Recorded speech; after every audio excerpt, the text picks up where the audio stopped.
네, 안녕하세요. 반갑습니다. 한효 대표입니다. 자, 오늘도 지난번에 이어서 2차 파동을 준비하는 그런 종목들에 대해서 한번 알아보도록 하겠습니다. 어, 지금 시장은요, 이건 말로 표현할 수가 없어요. 너무 에코프로에 의해서 시장이 들쑥날쑥하기 때문에, 그리고 에코프로가 추세 전환이 되지 않는 이상은 다른 종목들로 매수가 들어오기가 상당히 쉽지 않은 그런 모습인 것 같습니다. 자, 그래도 미리미리 또 계속 지켜보다가 준비해 볼 만한 그런 패턴들 한번 말씀드릴 텐데, 자, 이 영상에 대한 교육은 뒤에 추천 영상에 또 올려 놓을 겁니다. 그거 꼭 보시고 이 영상 보시기 바라겠고요. 제가 이제 지난번에 1파동, 그러니까 급등이 나왔을 때 1파동이고, 그리고 21선을 10%, 15% 이상 떼고 내려온 다음에 다시 21선을 뚫고 올라갈 때, 요때 이제 쌍바닥의 모습이 많이 나온다라고 말씀을 드렸습니다. 자, 그런 패턴들로 한번 어떤 또 최근에 모습이 있었느냐, 솔트록스라는 종목도 보게 되면요, 여기서 올라간 폭이 굉장히 큽니다. 이게 1파동이에요.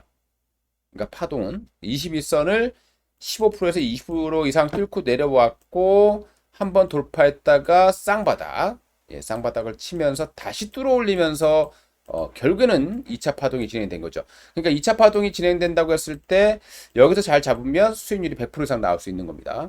자, 지금 시장은 워낙 에코프로만 또 움직이는 이런 시장이고, 그냥이라든가 가는 종목들이 계속 가는 시장이다 보니까 이런 종목들의 매수가 잘 들어오지 못하는 그런 단점들이 있습니다만은, 시장은 또 언젠가 바뀔 수밖에 없다라고 봐야 되겠고요.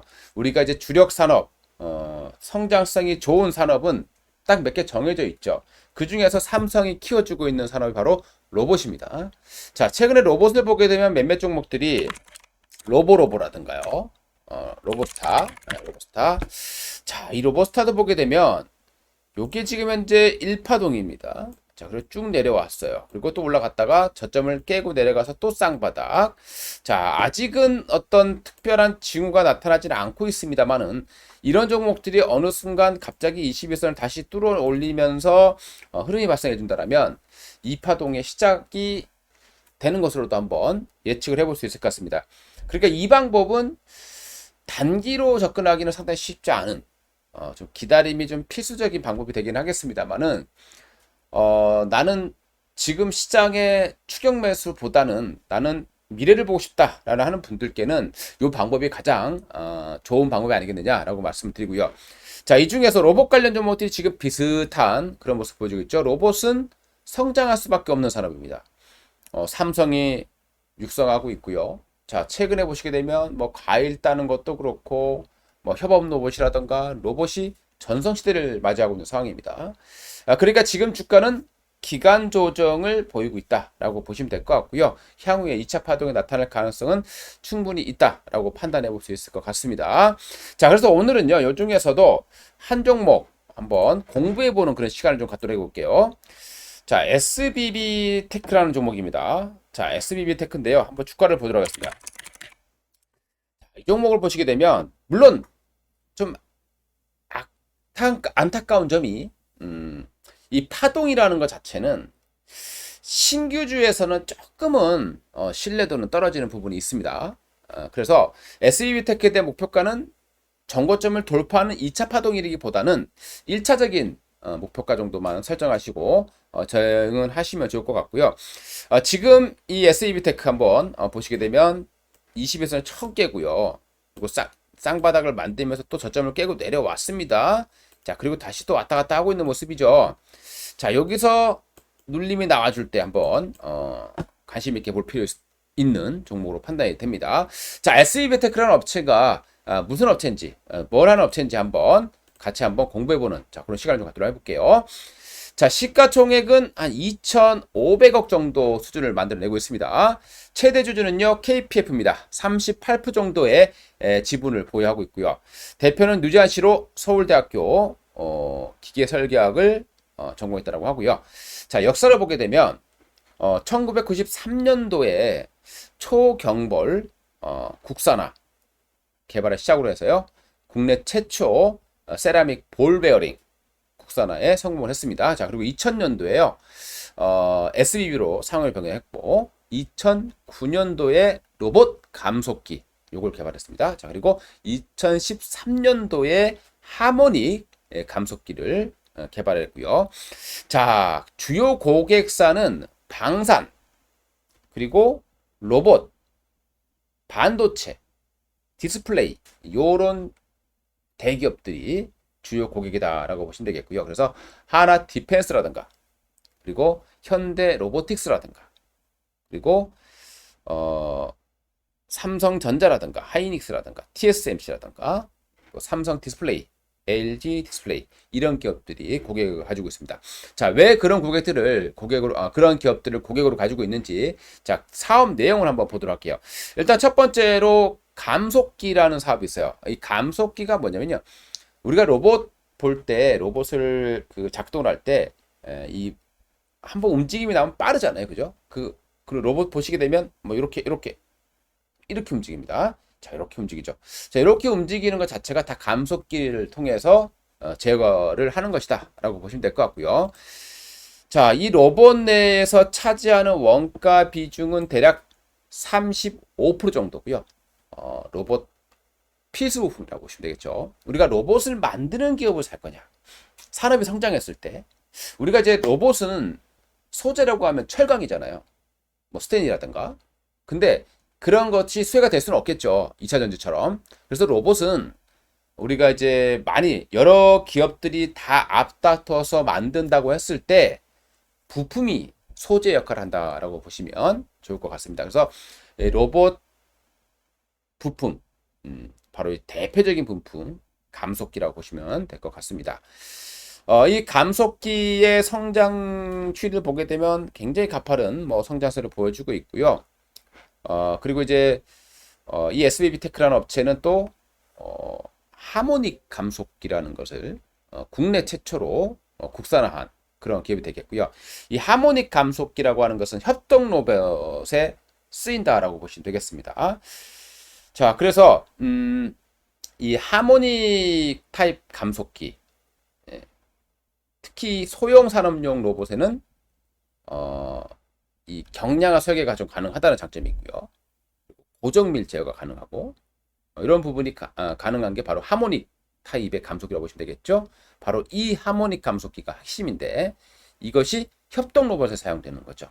그래서 이 업체가 그런 협동 로봇이라든가 로봇 산업의 수혜주로 거론되고 있다라고 보시면 될 것 같습니다. 뭐 왼쪽에 보시는 이런 제품들을 만들어내고 있고요. 뭐 웨이브 제너레이터라든가 플렉스 스플라인이라든가 서큘러 스플라인이라든가 이 총 3가지 부품으로 구성이 되고 있다라고 보시면 될 것 같습니다. 자, 그림 보시게 되면 이렇게 요거 이제 협동 로봇이에요. 협동 로봇 플랫폼. 이 협동 로봇 플랫폼에서 삼성이 인수한 기업이 바로 레인보우 로보틱스다라고 보시면 되겠고요. 또 삼성은 물류 자동화 기업인 엠노를 또 인수를 했죠.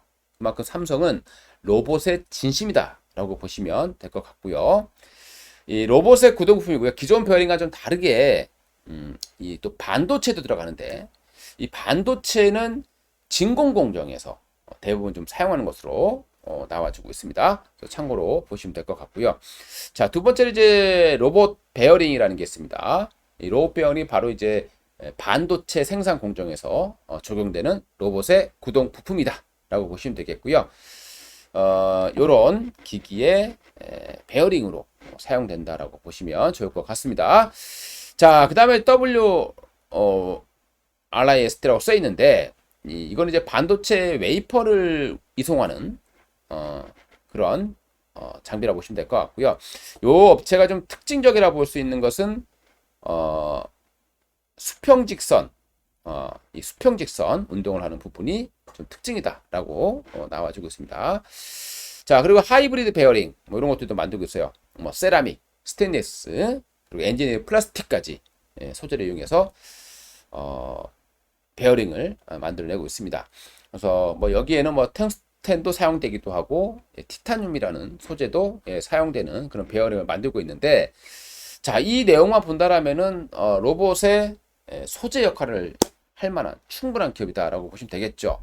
자, 근데 문제는 스타트업이고 하다 보니까 아직 매출액이 크진 않고 있다. 근데 2023년도부터 이제 적용된다고 하니까 이게 진짜인지 아닌지 꼭 여러분들이 판단을 해 주셔야 될 것 같아요.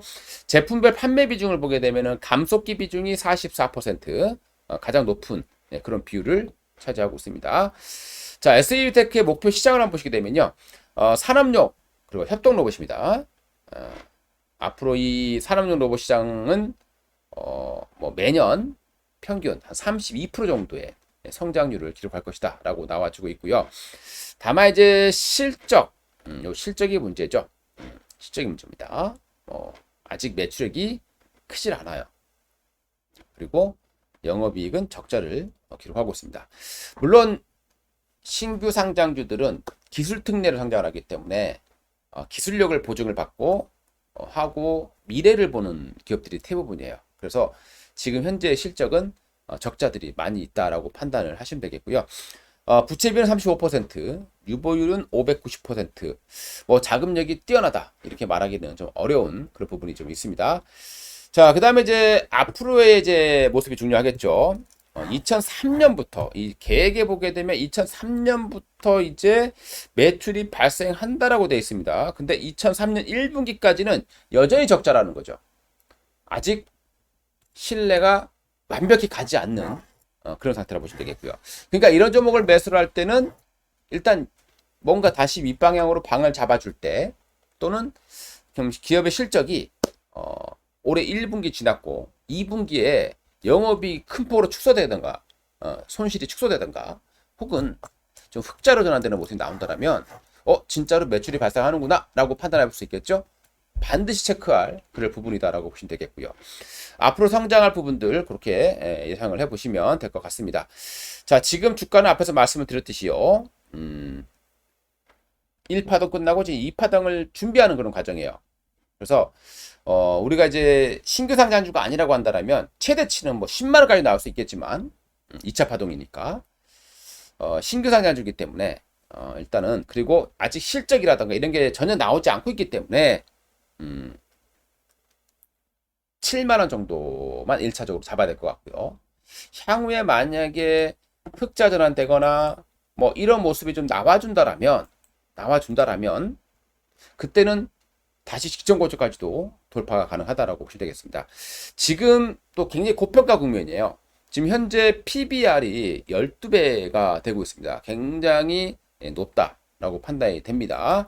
자, 그래서 아주 강력한 어떤 상승세를 기대하기는 당장은 쉽지 않아 보인다라고 말씀드리고요.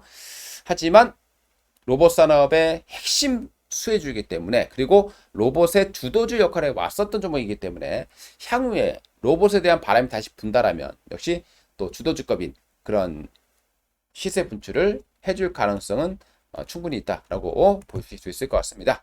자, 오늘 SBB테크 특히 이제 로봇 관련된 부분도 같이 알아봤습니다. 로봇스타죠? 자, 로봇스타 비슷한 모습이에요. 그리고 T로보틱스 이런 것도 좀 비슷한 그런 모습들을 좀 보여주겠습니다. T로보틱스는 굉장히 강한 이런 모습들을 보여주고 있네요.